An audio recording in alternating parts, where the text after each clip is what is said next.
endocrino, vamos a ver principalmente las patologías, o sea que exclusivamente las patologías de la glándula tiroides.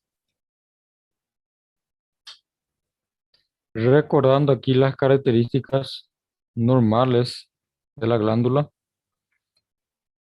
Macroscópicamente sabemos que la glándula tiroides está compuesta por dos lóbulos que están unidas por una región central denominada de istmo. Se localiza por debajo y adelante más o menos de la laringe.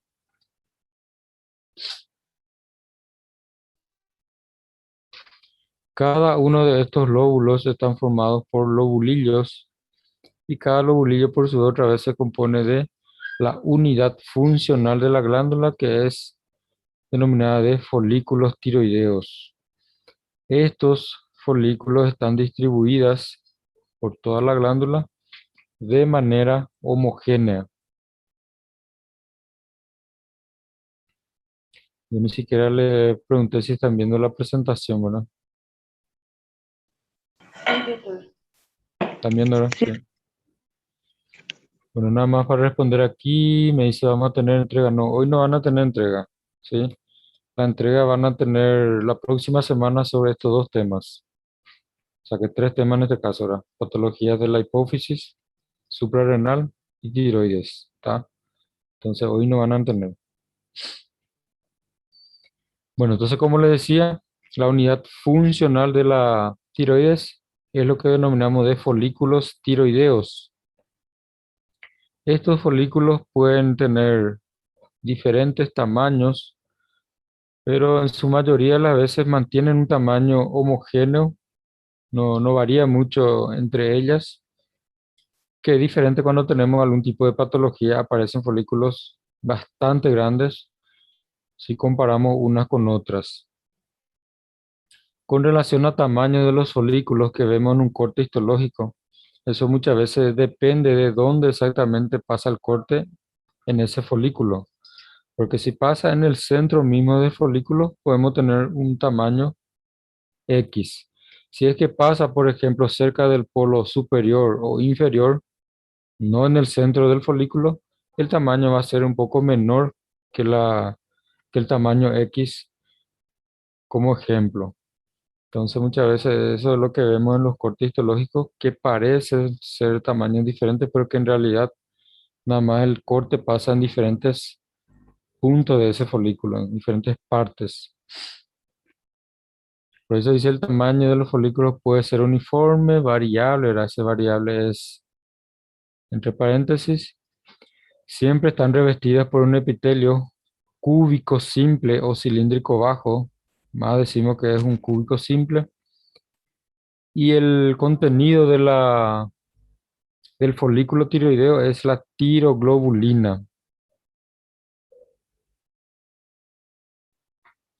Macroscópicamente aquí podemos ver la característica normal de la tiroides. Es como si fueran alas de mariposa. Ahora ya escuché bastante que se describe como si fueran alas de mariposa normalmente con este tamaño, ¿verdad? En realidad estos son los lóbulos y aquí en el centro tenemos el istmo. Y microscópicamente podemos ver entonces aquí las características normales de un folículo tiroideo. Entonces, como le dije, si pasa bien en el centro, tenemos folículos con una apariencia más grande. Y si pasa, por ejemplo, supongamos que el corte para este folículo pasó por aquí, en este sentido, entonces podemos tener solamente una pequeña porción de ese folículo, que es lo que da una imagen con apariencia de ser un folículo menor. Entonces, todo eso depende de dónde agarre el corte. Bueno, el epitelio aquí es cúbico simple normalmente. Está formada por células foliculares que se encargan de la producción y secreción de dos tipos de hormonas, la T3 y la T4. La triiodotironina, que es la T3, o la tetraiodotironina o tiroxina, que es la T4. Entre ellas tenemos capilares aquí que rodean los folículos y por fuera del epitelio folicular, hacia la parte pegada al epitelio, pero hacia la parte externa, o sea que la célula está voltada hacia la parte externa, no hacia la luz del folículo. Tenemos una célula que se denomina célula C, que es la que se encarga de la secreción de la calcitonina. Célula C o célula parafolicular, que en un preparado histoquímico, por ejemplo, aquí podemos ver, ¿verdad? Esas células parafoliculares están teñidas porque estas contienen la calcitonina. Miren que se encuentra más o menos en la parte externa del folículo.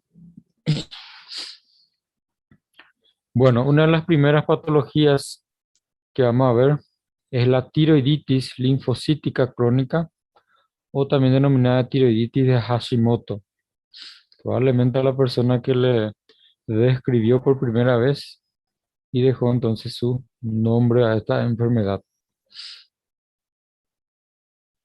La tiroiditis de Hashimoto es la causa más frecuente de hipotiroidismo en el mundo actualmente, era donde las concentraciones de yodo son suficientes. Decimos suficientes porque no tiene que ver con un déficit de yodo.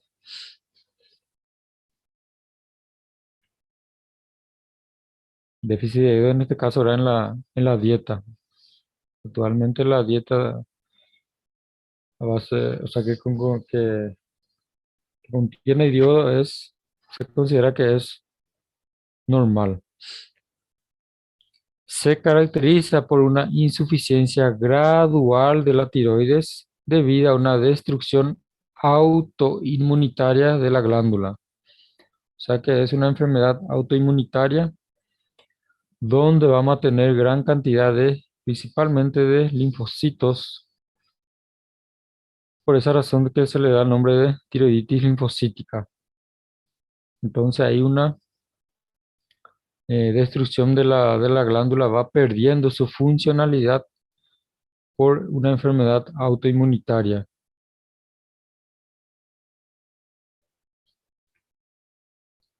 Macroscópicamente la tiroides generalmente se agranda de forma difusa y simétrica. Microscópicamente vamos a tener una infiltración diseminada del parénquima por infiltrado inflamatorio mononuclear que contiene principalmente linfocitos. Entonces, por esa razón se le da también el nombre de tiroiditis linfocítica, porque hay una gran cantidad de linfocitos. Incluso microscópicamente se parece bastante a un tejido linfoide por la cantidad de linfocitos, y estos linfocitos están distribuidos en forma nodular. Incluso algunas partes podemos ver de forma difusa y se confunde bastante con tejido linfoide. También podemos tener células plasmáticas, centros germinales bien desarrollados, o sea que prácticamente una característica de un tejido linfoide.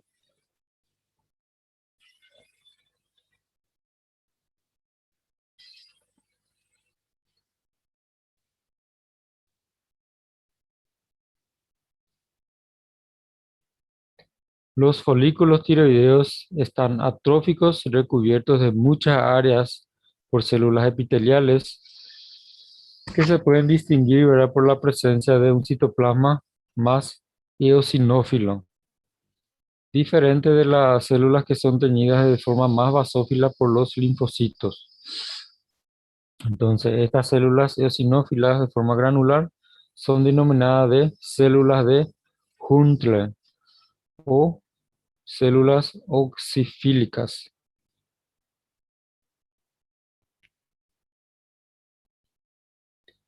Con menor frecuencia la tiroides, entonces es pequeño, atrófico, como un resultado de una fibrosis más extensa que podemos denominar de variante fibrosante o variante fibrótica.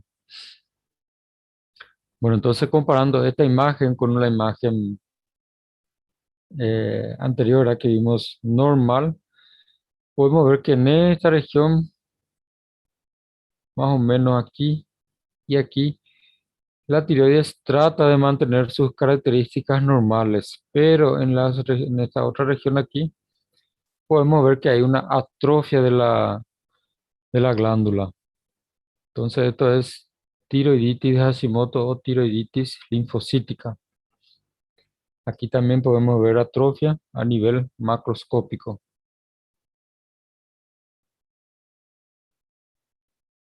Microscópicamente podemos ver aquí las características donde vemos esto que se parece bastante al tejido linfoide. No estoy diciendo que es tejido linfoide, no confundan, ¿sí? Solamente para que ustedes tengan en cuenta que esta apariencia bastante semejante a un tejido linfoide donde tenemos un nódulo linfático, por decirlo así, ¿verdad? Pero no estoy diciendo que esto es un nódulo linfático, esto es nada más el acúmulo principalmente de linfocitos a este nivel y entre ellas tenemos células con un citoplasma más acidófila, como vemos aquí, por ejemplo, que son denominadas de células de Hunter o células auxifílicas. Entonces, esta región aquí es la región afectada a nivel microscópico en la tiroiditis de Hashimoto. Y podemos ver aquí a la izquierda una apariencia todavía normal de algunos folículos tiroideos.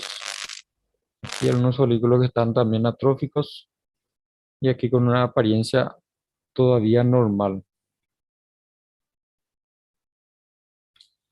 Aquí una tiroiditis aún más avanzada, donde aquí sí se parece más aún con folículos linfáticos, o sea que con un tejido linfático. Entre ellas tenemos las células con el citoplasma más acidófilo, que son denominadas de células de Hundle. Aquí podemos ver algunos folículos prácticamente atróficos, pero la gran mayoría entonces, esta apariencia es lo que caracteriza la tiroiditis de Hashimoto. Aquí hay gran cantidad de linfocitos que se organizan así, una parte periférica, una parte central más menos concentrado, aquí más concentrado. Entonces una tiroiditis autoinmunitaria, o sea, que una enfermedad autoinmunitaria.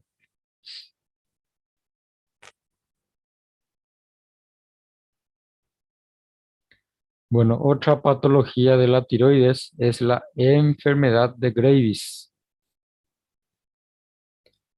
La enfermedad de Graves es la causa más frecuente de hipertiroidismo endógeno. O sea que aquí ya vamos a hablar de una hipersecreción de la glándula. La anterior era hipotiroidismo, donde hay una pérdida de la funcionalidad de la glándula y aquí hay una hiperfuncionalidad. O sea que es un hipertiroidismo. Se caracteriza por una tríada de manifestaciones. Tríada cuando decimos es porque aparecen tres características, ¿verdad? Tirotoxicosis causada por agrandamiento difuso y una tiroides hiperfuncionante en todos los casos. Oftalmopatía infiltrativa, o sea que una afectación a nivel del globo ocular que aparece alrededor de un 40% de los pacientes que presenta entonces una característica donde el globo ocular tiene una apariencia que está expuesta más o menos hacia afuera, que denominamos de exoftalmos. Entonces, exoftalmo es la apariencia de que el globo ocular tiene o se ve en el paciente que está exteriorizado. O sea, que es más prominente hacia la parte externa de ese globo ocular. Eso es característica de la enfermedad de Graves. Y también una dermopatía infiltrativa, en una minoría de los casos, ¿verdad? Pero que puede aparecer, denominada de mixedema pretibial, o sea que en la región de los miembros inferiores, en la región de la tibia, la parte anterior, aparece un edema con una característica de la piel, que la piel es bastante seca y se denomina de mixedema pretibial. O sea que la apariencia es de mixedema pretibial, pero la manifestación clínica se denomina de dermopatía infiltrativa.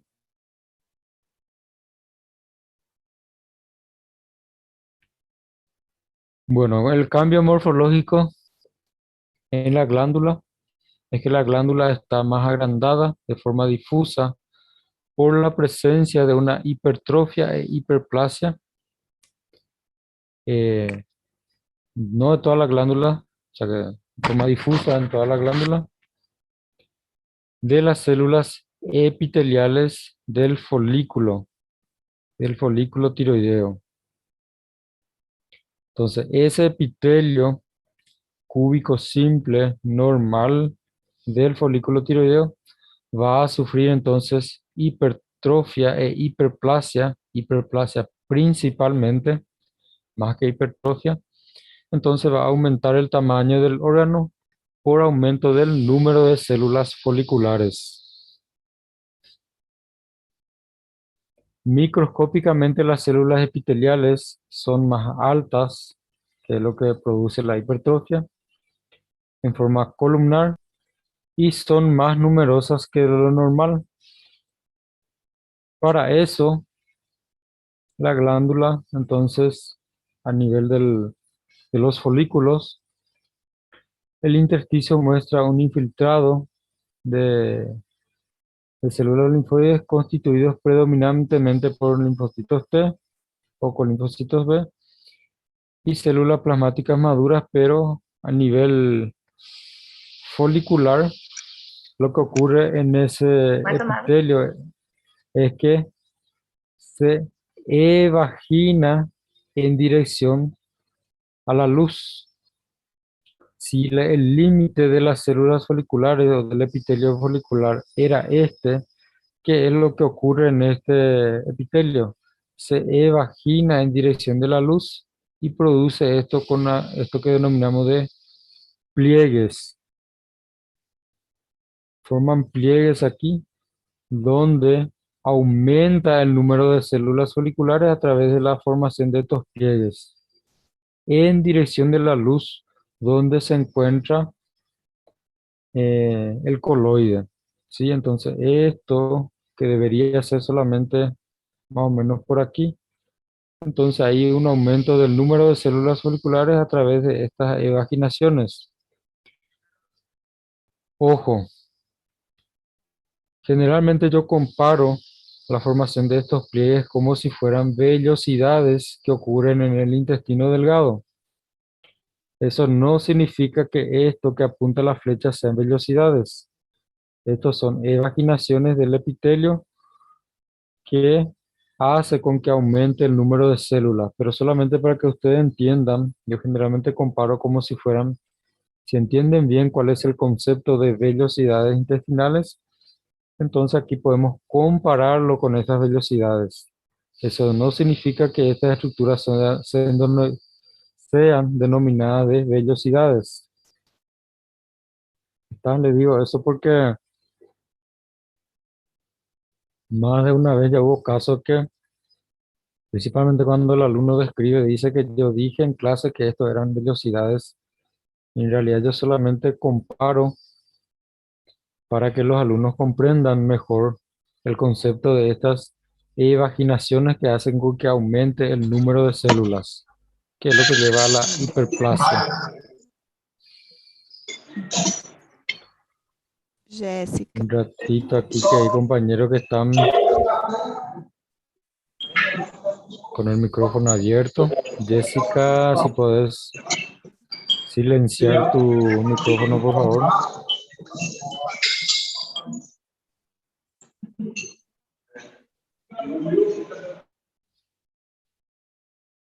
Bueno, gracias, Jessica.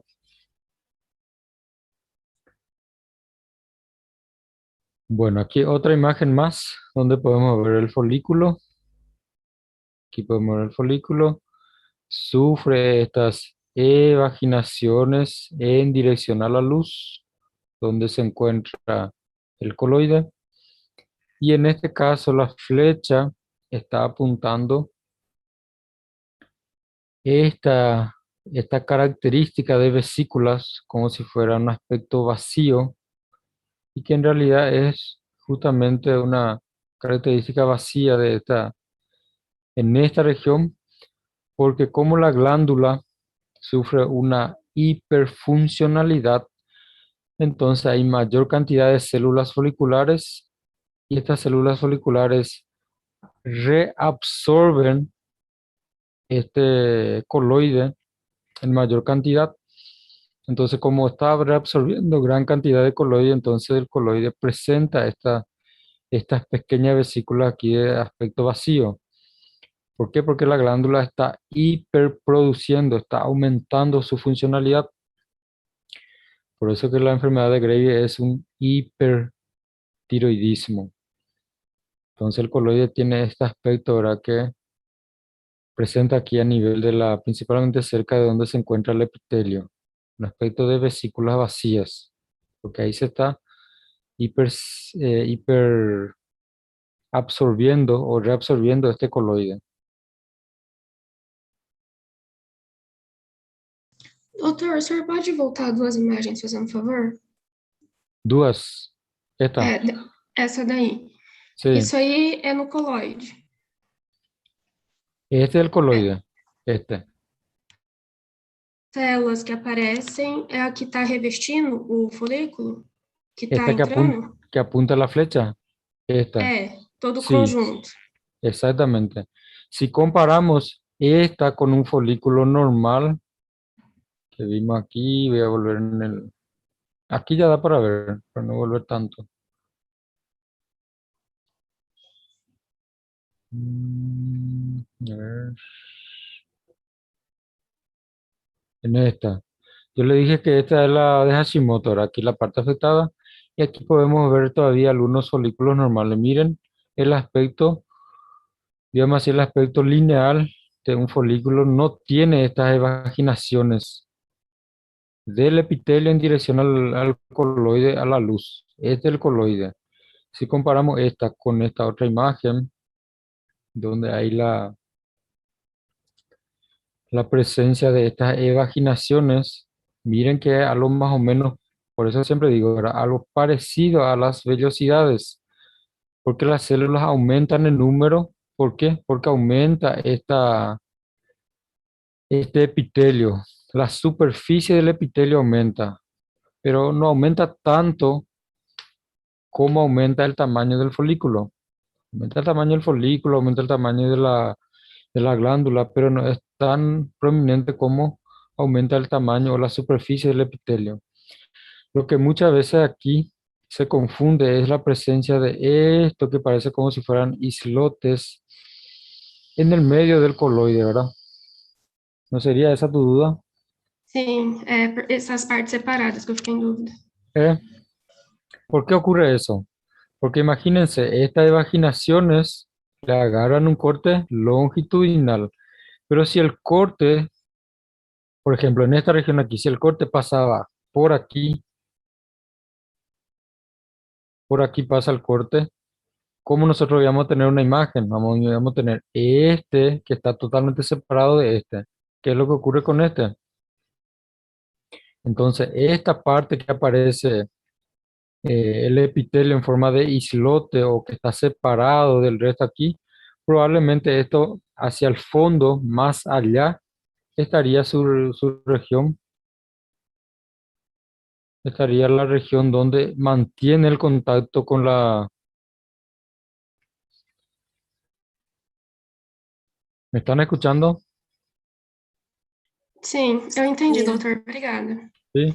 Es que aquí me apareció que se cerró sesión del Zoom porque otro usuario inició sesión, dice, pues que me desconecte. Entonces, como le decía, entonces este probablemente la región donde mantiene contacto con con la membrana basal que se encuentra aquí, estaría más hacia allá, solo que el corte no pasa por esa región, ¿entienden? Entonces, es como si fuera que la agarra aquí. Por eso se ve aquí en el medio que eso también es pregunta frecuente sobre esta imagen. Obrigada, Bueno, doutor. de nada. Bueno, otra patología es el bocio difuso multinodular. Bueno, el crecimiento de la glándula tiroides, que generalmente denominamos de bocio, es la manifestación más frecuente de la enfermedad tiroidea. O sea que hay un aumento de tamaño de la glándula tan pronunciada que se puede ver, se puede incluso palpar macroscópicamente en un paciente. O sea, el paciente presenta eso y muchas veces se ve. Con el nombre de bocio se le conoce con mayor, la mayoría de las veces, ¿verdad?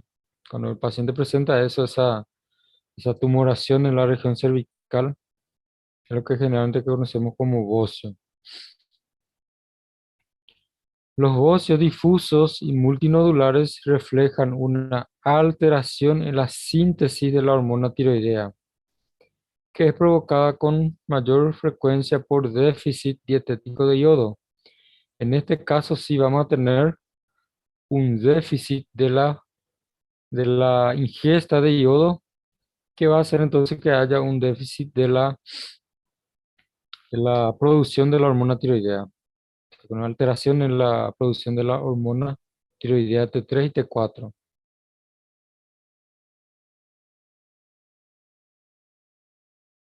En la mayoría de los casos, la hipertrofia e hiperplasia, también que se ven aquí, de las células foliculares son inducidas por un aumento de la secreción de la hormona TSH, que es lo que produce inicialmente el agrandamiento difuso y simétrico de la glándula. O sea que hay un incremento de la producción de la hormona TSH, que es a nivel de la hipófisis. Entonces eso aumenta la proliferación de las células foliculares y se produce una hipertrofia y también una hiperplasia, que es lo que aumenta el tamaño de la glándula.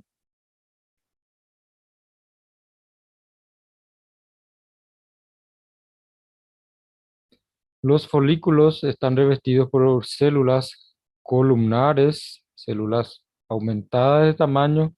Esa célula que normalmente es cúbica, entonces pasa a ser mucho más grande, mucho más alta, por eso la llamamos de células columnares.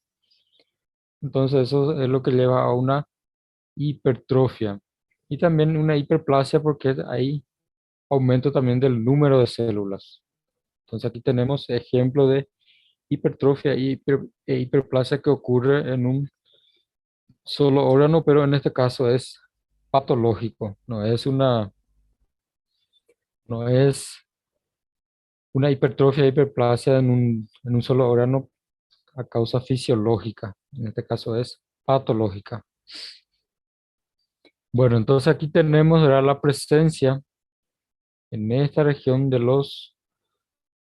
de estos nódulos o de estos bocios, ¿verdad?, que llamamos de multinodular porque aparecen como si fueran múltiples nódulos. Al corte tiene una característica gelatinosa, una característica de coloración marrón más oscura. Y cuando no es en el corte podemos ver de esta forma, ¿verdad?, la glándula aumentada de tamaño por la presencia de múltiples nódulos. Por eso es multinodular.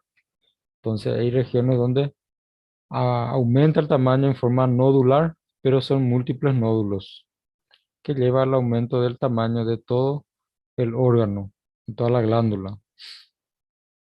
Microscópicamente podemos ver aquí el aumento de tamaño de un folículo tiroideo. Lógicamente que aquí tenemos ahora el coloide, solo que en este caso, como aumenta tanto el tamaño del folículo en sí, comparando con esto que aparentan ser todavía normales, El corte de aquí pasó por el centro del folículo. En estos casos, cuando pasa por la parte de los polos, ¿verdad? Que no en el centro, aquí también. Aquí podemos decir que está un poquito aumentado, pero en este podemos ver que el tamaño del folículo está mucho más aumentado. Y aquí podemos ver también, ¿verdad? Que como el folículo está aumentado de tamaño, entonces aumenta también el número de células. Solo que en este caso no forman esas evaginaciones en dirección a la luz, que es lo que aumenta el número de células. Aquí las células aumentan porque el tamaño del folículo en sí aumenta y eso entonces tiene mayor área de superficie de las células foliculares. Entonces esa es la diferencia entre bocio multinodular en comparación a la enfermedad de Graves. Bueno, otro tipo de adenoma, o sea, que otro tipo de patología, entrando ahora en las patologías neoplásicos, tenemos lo que son los adenomas. Vamos a ver los más frecuentes. Bueno, cuando decimos adenoma, estamos literalmente diciendo que es una neoplasia que tiene característica glandular, es una neoplasia benigna, porque termina en oma, y los adenomas de tiroides son neoplasias, ¿verdad? Benignas procedentes del epitelio folicular. Entonces, como es procedente de un, de, de un tejido con característica glandular, que en este caso es el epitelio folicular, por esa razón es adenoma. Como en el caso de todas las neoplasias tiroideas, ¿verdad? Los adenomas foliculares suelen ser solitarios, o sea que suelen ser únicos. Morfológicamente, el adenoma tiroidea típico es una lesión solitaria, esférica, que comprime la tiroides adyacente no neoplásica y que está bien delimitada. Entonces puede aparecer en forma única, pero también puede de repente aparecer más de una región neoplásica. Las células neoplásicas se desmarcan del parénquima adyacente por una cápsula bien definida que le separa del tejido normal. Entonces, justamente por tener esa cápsula es lo que decimos que es una neoplasia benigna. Y en la imagen podemos ver así. Toda esta región entonces es la región de la neoplasia, un adenoma. Tiene una cápsula fibrosa que le separa del resto del tejido con apariencia normal, aquí, en uno de los lóbulos de la tiroides. Miren que en esta región hay una cápsula, ¿verdad? Y la característica del adenoma es totalmente diferente del resto del tejido normal. Aquí otra vez podemos ver entonces un nódulo único, solitario, con una cápsula bien definida aquí alrededor y el tejido de la tiroides normal aquí alrededor. Y microscópicamente aquí podemos ver las características, ¿verdad? Podemos ver dos imágenes diferentes, aquí y aquí. ¿Cuál de los dos les parece que es la normal y cuál de ellos es la neoplasia?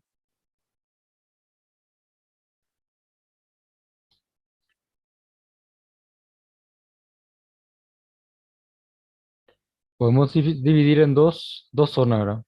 Una parte izquierda superior, una parte derecha inferior. ¿Cuál de ellas es la parte normal y cuál es la patológica? ¿Cuál es la adenoma? Creo que da para reconocer la normal, ¿verdad? Entonces ya, imagino que ya manejan. A ver quién consigue reconocer. Beatriz, Cristina, a ver quién más está conectado. Gabriel y Asnaria. Si tienen ahí su atlas, su libro pueden mirar y reconocer cuál es la parte neoplásica.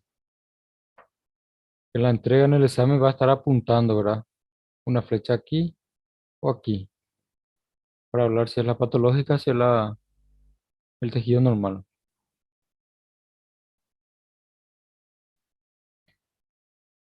Só um minuto, doutor, porque eu não estou com o Atlas aberto. Pueden buscar, vamos a esperar, no hay problema. Miranda, si no consiguen distinguir,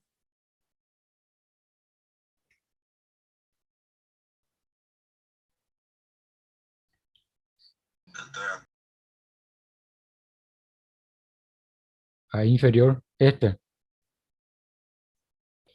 Y en realidad esta es la zona normal, ¿está? Esta es la normal. Miren aquí, cuando hay neoplasia, que en este caso, ¿verdad? Algunos folículos tienen una apariencia bastante semejante al folículo normal. Aparecen algunas regiones con una característica más acidófila, menos acidófila, pero ¿qué es lo que se distingue más que la región de los folículos? Es esta parte donde tenemos células que forman parte de un proceso inflamatorio, o sea que células que forman el infiltrado inflamatorio. Recuerden que cuando tenemos neoplasia generalmente aparecen células que forman un infiltrado, un proceso inflamatorio y que prácticamente separa, ¿verdad? Aún más los folículos. Pero sí que este es un adenoma que está bastante semejante al tejido normal. Entonces, esta es la parte todavía normal. Este es el límite de la cápsula que separa el adenoma del tejido normal de la tiroides. Incluso por este ser un tamaño relativamente importante, vemos aquí que los folículos están medio que estirados, ¿verdad? Están en forma ovalada porque están comprimidas por este tumor.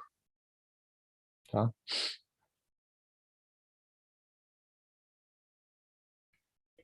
Y aquí podemos ver también otra imagen microscópica de un folículo bien diferenciado. Diferenciado decimos en el sentido que se aproxima, cuanto más se aproxima más del tejido normal, decimos que está bien diferenciado las células y todo el tejido. Entonces se parece bastante al tejido normal. Entonces estos también son folículos neoplásicos. Aquí también gran cantidad de células que forman un infiltrado inflamatorio. Bueno, entonces estas son en el medio. Ahora estoy viendo la respuesta de la compañera. Bueno, entonces adenoma es un ejemplo de una neoplasia benigna. Ejemplos de carcinomas, o sea que neoplasia es maligna, entonces vamos a ver dos entidades más frecuentes.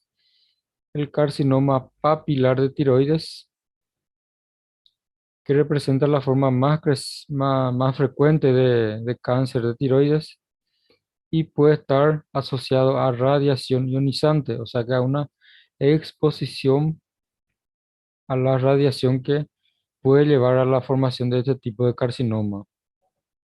Más o menos hasta un 70% o incluso más de los casos de carcinoma papilar es por la radiación.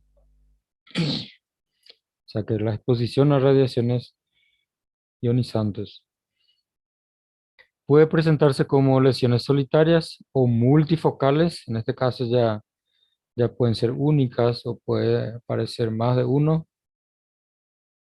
Pueden estar bien encapsulados o puede invadir parénquima adyacente. Empieza con una característica de estar encapsulado, ¿verdad? Porque generalmente es lo que diferencia un carcinoma de un adenoma.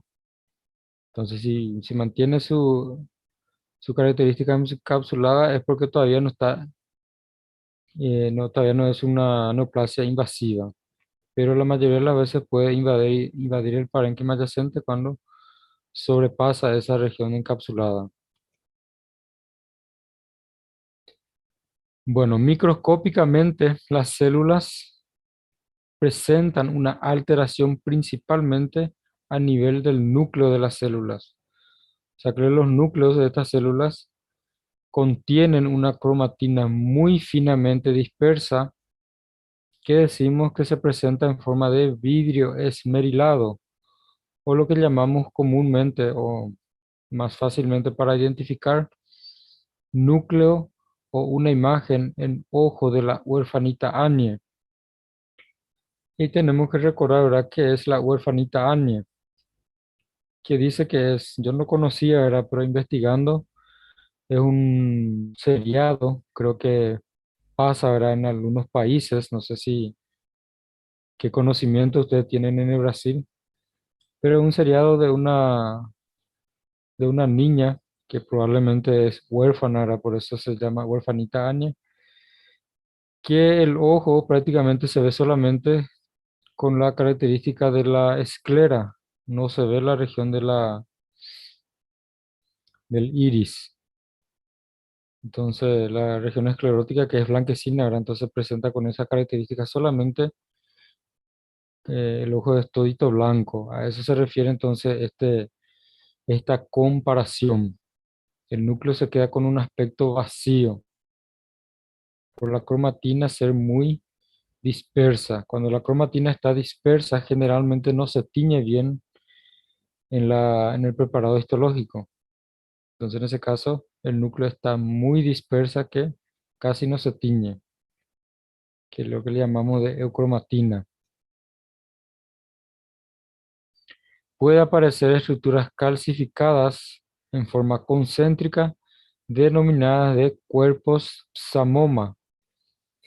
Entonces, esta estructura concéntrica que se debe a la calcificación, al acúmulo de calcio en el tejido, es lo que da esa característica que denominamos de cuerpo psamoma.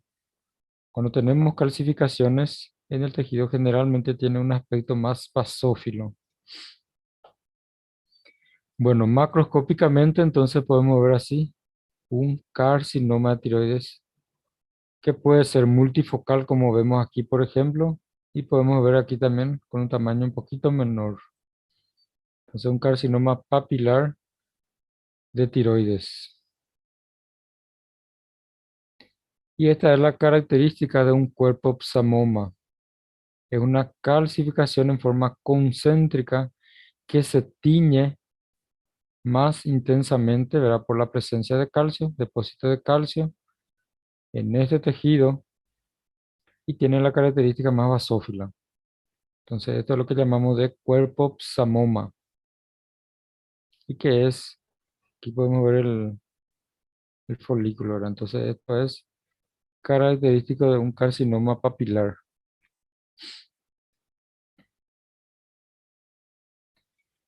Bueno, aquí tenemos el cuerpo psamoma, calcificación, ¿verdad? Depósito de iones calcio, en forma, en este caso, de sales de calcio en realidad, que es lo que llamamos de cuerpo psamoma. Y aquí podemos ver ejes fibrovasculares, depósito de gran cantidad de colágeno. Y aquí tenemos las células que se presentan en el epitelio folicular. Miren que el epitelio aquí también forma estas evaginaciones que en realidad son denominadas de papilas o se comparan a papilas. Ahí más o menos para recordar mejor podemos comparar con las papilas de la lengua, por ejemplo. ¿Recuerdan? Las papilas que son como si fueran estas evaginaciones. De ahí el nombre de carcinoma papilar. Bueno, en esta imagen ya da para ver más o menos ahora la característica del núcleo de las células. Aquí. Pero si aproximamos más, se consigue ver mejor el núcleo de la célula que casi no se tiñe, que normalmente se debería de teñir En realidad se tiñe, ¿verdad? Pero solamente en la parte periférica, pero en el centro no se tiñe. Entonces el núcleo de la célula, que normalmente debería ser así bien oscuro, o así, ¿verdad? Que estas son otras células, el tejido conectivo, pero la célula del epitelio tiene esta característica. El núcleo bien grande y con el centro casi transparente. Con un núcleo lo que se puede ver más o menos así, así, pero en gran parte incluso podemos llegar a confundir que esto sea una célula con su núcleo, pero en realidad es un núcleo con un nucleolo. Pero la mayoría de las células se ven así con aspecto vacío y que le compara, ¿verdad? A una imagen en vidrio esmerilado o también le llama de en ojos de la huerfanita Anya, que este personaje que le dije era que es un seriado, entonces las personas que lo describieron por primera vez dejaron esa característica, esa descripción. Bueno, y luego tenemos el carcinoma folicular, que es el segundo, o sea, que ocupa el segundo lugar en frecuencia dentro de lo que hablamos de carcinoma de la tiroides. Recuerden que esta frecuencia que dice aquí es solamente entre los carcinomas. En primer lugar está el carcinoma papilar y después está el carcinoma folicular. Aquí no se tiene en cuenta la neoplasia benigna. Bueno, representa entre 10 a 20% más o menos de todos los tipos de cáncer de la tiroides. En general tienden a afectar a mujeres en edad más avanzada, comparando con los carcinomas papilares, ya que los carcinomas papilares generalmente no tienen una predilección, digamos así, por la edad. Una incidencia máxima más o menos entre 50 a 60 años, la frecuencia más, o sea, la mayor frecuencia de los pacientes en esa edad que tienen ese tipo de carcinoma. Morfológicamente muestran un color grisáceo, tostado o coloración más rosada a nivel macroscópico. Microscópicamente, la mayoría de los carcinomas están compuestos de células uniformes formando pequeños folículos que contienen coloide. De ahí el nombre de carcinoma folicular y que casi recuerdan una tiroides normal. Entonces es un tumor maligno que forman folículos que son anormales, ¿verdad? Pero que se parecen mucho a la tiroides normal.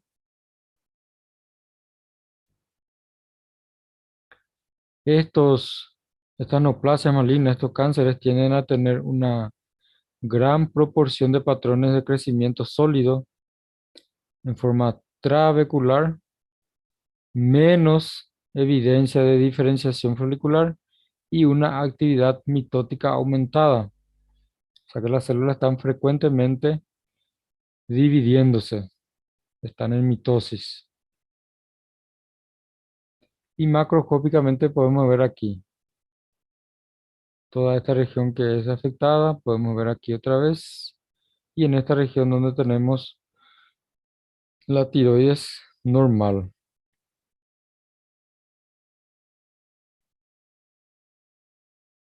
Y microscópicamente podemos ver así la presencia de como si fueran trabéculas, por eso dice en forma trabecular de tejido conectivo. Y aquí podemos ver la formación de los folículos, pero miren que estos folículos pueden contener coloides, pero hay gran cantidad de células en este folículo, por eso dice que está en actividad mitótica constante.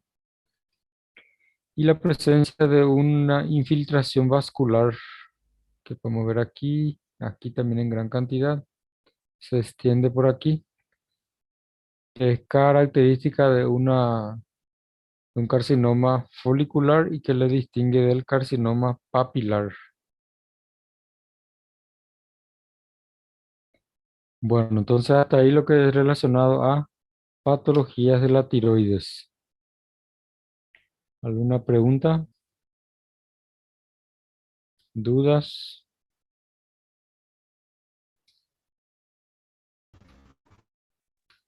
Professor, ¿Sí? eu tenho um nódulo desse na tireoide. Dois, na ¿De cuál? verdade. ¿Cuál? Não, o meu, eu não sei ainda, porque eu fiz ultrassom, aí eu fiz Mm, a PAF também, né? mm. A punção de agulha fina. E no meu deu classificação 3, atipia de significado indeterminado. Aí eu fiquei sem saber se era adenoma ou carcinoma.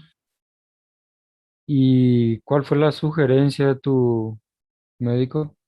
Cirurgia. De- Aí ia mandar para después de la cirugía, recién para hacer el estudio, ¿verdad? Porque cuando se hace punción, pues generalmente solamente se colecta algunas células, ¿verdad?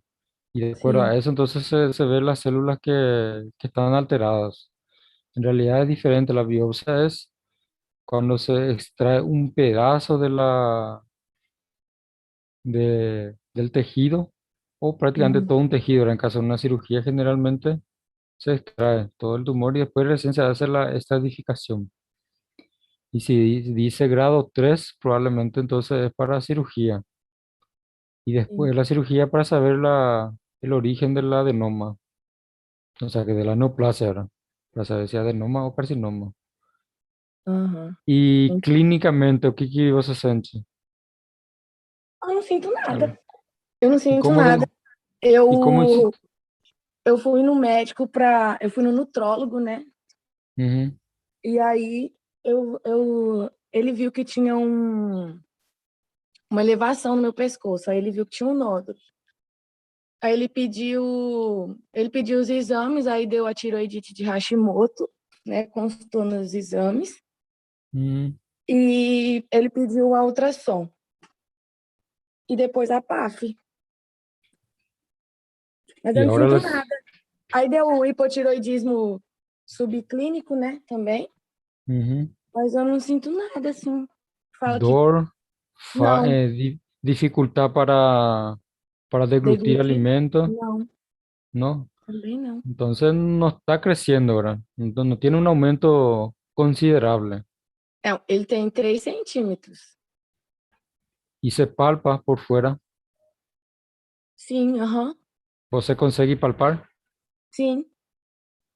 Entonces está en la parte más externa, porque generalmente cuando uno tiene dificultad para tragar, ahí generalmente entonces crece hacia la parte interna, ¿verdad? Y comprime la región de la faringe. Y es lo que produce ahí, Uhum. sí, cuando es un tamaño bastante considerable. Ô, professor, em questão de vascularização, Mm, porque fala que eu estava lendo que os nódulos benignos, provavelmente benignos, eles têm vascularização periférica. Isso confirma? No sé un poco decirte, pero Hã? sí que, ¿cómo sería vascularización periférica? ¿Periférica hacia el nódulo o de todo el órgano? Não, do nódulo. Cuando es benigno, y sí puede ser porque el maligno, como vimos, por ejemplo, la folicular, justamente se caracteriza por un aumento de la vascularización dentro del propio nódulo, dentro del Uhum. propio adenoma, perdón, dentro del propio carcinoma en ese caso, ¿verdad? Aham. Se produce mayor vascularización comparando con el adenoma, por ejemplo, no tiene esa característica. Como É porque eu forma fiz un tejido fibrótico alrededor de ella, entonces va creciendo sin que haya un aumento en la vascularización. porque eu fiz uma ultrassonografia com Doppler, né? E a Ujú. vascularização é periférica. Eu fiquei um pouquinho mais tranquila, Tranquila. né? ¿Sí? Y Mas aí, también como a PAF deu. si no produce sintomatología, si no crece muy rápido, generalmente entonces podemos decir que es benigno. Hum, Se estudia más hacia el caso benigno en ese caso. é. Pero cuando es un crecimiento rápido, aumenta de tamaño muy rápido, Ahí sí generalmente ya es maligno porque no está limitado a por una cápsula, ¿no? Aham. Entonces ahí sí Professor, el deixa eu nódulo, perguntar mais uma coisa. sí. Em questão de retirada, igual como ele já constatou que eu tenho a tiroidite de Hashimoto, né, que ataca a glândula. Ujú. E esse nódulo, no caso, eu vou ter que tirar de qualquer jeito, né? Sí, Mas eu sí. vou ter que tirar toda ela ou só uma porção? Só o lado, por exemplo, é no lóbulo direito. Teria que No, tirar só o lóbulo direito ou ela toda? solo de ese lado, solo de ese lado, solo del lado donde está afectado, ¿verdad? Y dependiendo del tamaño, se intenta quitar también solamente el nódulo. Si no es un nódulo que agarre gran parte del lóbulo donde está afectado, entonces se intenta quitar solo eso, ¿no? Y principalmente si es benigno, porque ahí tiene una cápsula que limita bien el tumor, la Hum. neoplasia. Entonces se Mas quita de aí esse lado. a questão da tiroidite de Hashimoto, ela não vai continuar atacando minha tireoide e vai atrapalhar na funcionalidade dela? Si la tiroiditis va a continuar, pero solo que se quita toda la tiroides también, la consecuencia clínica va a ser más significativa, ¿verdad? Que estés sin tu glándula tiroides, por ejemplo. Ah, entendi. Obrigada. Nada.